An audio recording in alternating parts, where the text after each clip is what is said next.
Alors bonjour à tous, j'aimerais faire une petite introduction au chapitre 13 qui s'intitule Les monnaies étrangères. Alors le chapitre 13, il se trouve ici.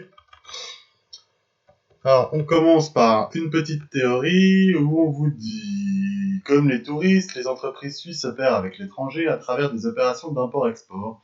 Elles changent des biens ou des services avec des clients ou fournisseurs en dehors de la Suisse. Donc en gros, que ce soit touristes ou que ce soit les entreprises, il faut à un moment donné commercer en dehors de la Suisse.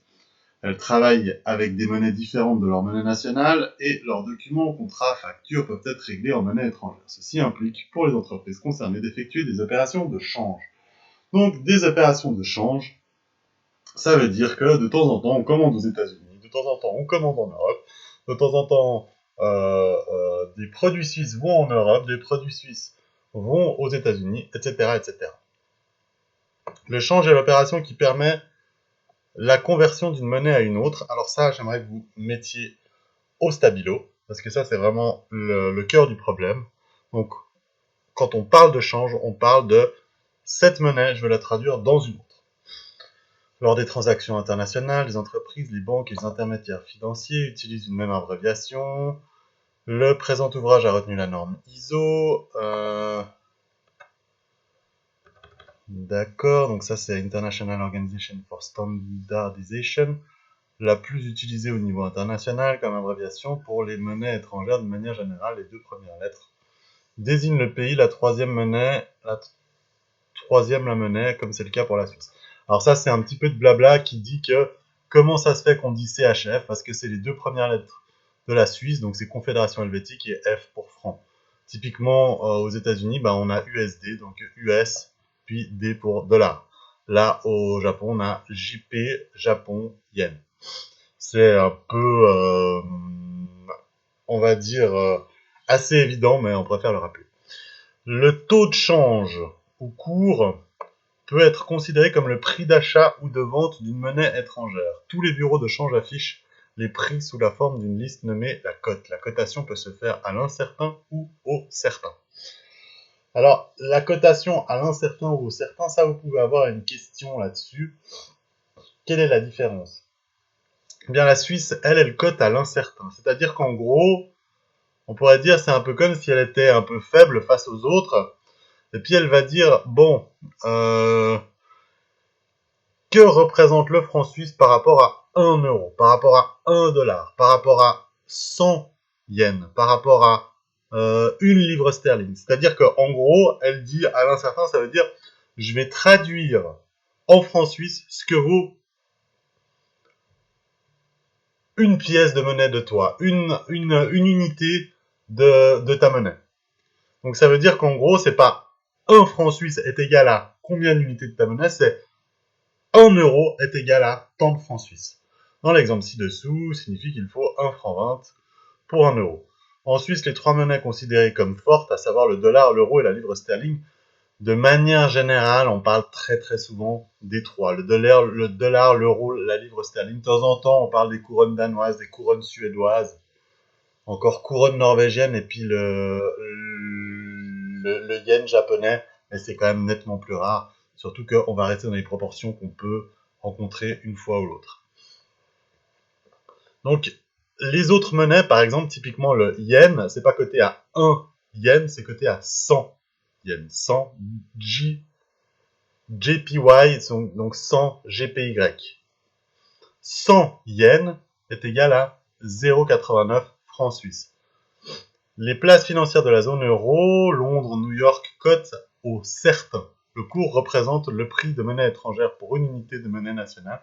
Donc au certain, ça veut dire que moi, ma monnaie, donc ça c'est à Paris ou à Berlin ou à Madrid, disent moi, ma monnaie c'est 1 euro. 1 euro est égal à tant de ta monnaie nationale. Je rappelle que ici, en francs suisses, on a la bourse à Zurich qui dit ta monnaie nationale, c'est 1 euro pour tant de ma monnaie nationale. C'est-à-dire que on a 1 euro est égal à 1 franc 20. Je rappelle qu'ici, on est à Zurich, ou à Genève, ou à Berne, et puis on dit, d'accord, c'est ta monnaie qui prime, c'est toi qui dis combien, enfin, on prend comme référence 1 euro de ta monnaie. On prend 1 de ta monnaie pour faire 1,20.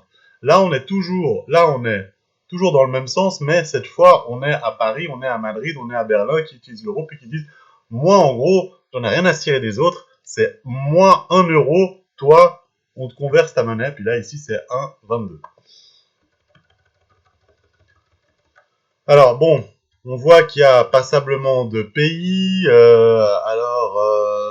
voyez qu'il y a le kuna croate, la couronne danoise. Alors, la couronne danoise, on va l'utiliser de temps en temps. La couronne norvégienne, NOK. Alors, c'est pas que j'essaye de sauter les... C'est juste qu'on va déjà très peu les utiliser. SEK, couronne suédoise, de temps en temps, on l'utilise. Donc, Brésil, le réal brésilien. Dollar canadien, Chine, CNY, USD, le dollar américain, ça on va l'utiliser. Mais le reste, c'est relativement négligeable. Alors là, on fait un petit historique sur l'Union européenne. On vous dit, lors de sa fondation en 1957, la communauté, blablabla, le Danemark, l'Irlande, nanana. En 2007, la Bulgarie et la Roumanie rejoignent. En 2013, la Croatie vient compléter le groupe. Maintenant, 28 pays membres. Parmi ceux-ci, 17 ont adopté l'euro. En 2017, le Royaume-Uni a voté le Brexit et décidé de quitter l'euro. Donc là, en fait, on voit une espèce de carte. Une carte qui regroupe tous les pays qui sont en euros. Donc, tous ceux qui sont en violet utilisent l'euro comme monnaie. Et les autres, ils sont membres de l'Union européenne, mais ils n'utilisent pas l'euro. À l'exception, évidemment, des Britanniques qui ont décidé de sortir de l'euro. Eux, ils sont ils devraient carrément être blancs. Comme la Suisse, comme la Norvège, qui sont vraiment à l'extérieur de l'Union européenne. Bref, on n'est pas là pour parler politique, on est là pour parler change. Comme je vous l'avais déjà dit, ça, c'est très, très, très, très, très important. Un tableau comme ça, vous aurez à chaque éval sur l'échange, sur les monnaies étrangères. Donc, on vous dit qu'il y a un cours de change des billets de banque s'adresse aux personnes désirant de l'argent en liquide. Donc là, c'est quand on passe au guichet, c'est quand on passe changer de l'argent, puis qu'il y a un échange de billets, un échange de monnaie. Là, c'est quand c'est sur le compte en banque, puis c'est ce qu'on appelle la monnaie scripturale. C'est-à-dire qu'il y a 207,44 €, vous me changez ça en francs suisses, et puis ça converse automatiquement sur le compte. Donc, là, on vous dit le cours de change des devises est utilisé pour les transactions commerciales et financières. Le cours est le prix en francs suisses d'une monnaie étrangère. Donc, oui, effectivement, c'est toujours, vu qu'on parle, on est dans un bureau de change, une banque suisse, elle dit voilà combien de francs suisses on peut avoir pour 1 $. Combien de francs suisses on peut avoir pour 100 yens. Donc ça, c'est le montant en francs suisses. 1 $ est égal à 0,9326 francs suisses. Faites bien attention, encore une fois, entre achat et vente. Achat et vente. Ceux qui affichent ça, c'est pas moi, c'est pas vous, c'est pas le voisin du coin. Non, c'est une banque. C'est avec elle qu'on doit converser. C'est avec elle qu'on doit faire une opération de change. Donc elle dit, moi je fais ça. N'oubliez pas que c'est elle qui dit, moi je fais ça. C'est pas le voisin d'à côté. Le voisin d'à côté, il a besoin de ça, il dit, ah toi tu fais ça. Donc elle dit, moi j'achète de la monnaie étrangère. Si elle dit, moi j'achète de la monnaie étrangère, c'est que nous, en allant chez elle, on va vendre de la monnaie étrangère. Moi j'achète de la monnaie étrangère, moi je vends de la monnaie étrangère, ça veut dire que nous on va acheter. Donc faites bien attention à ça. On va voir comment ça se passe dans la pratique.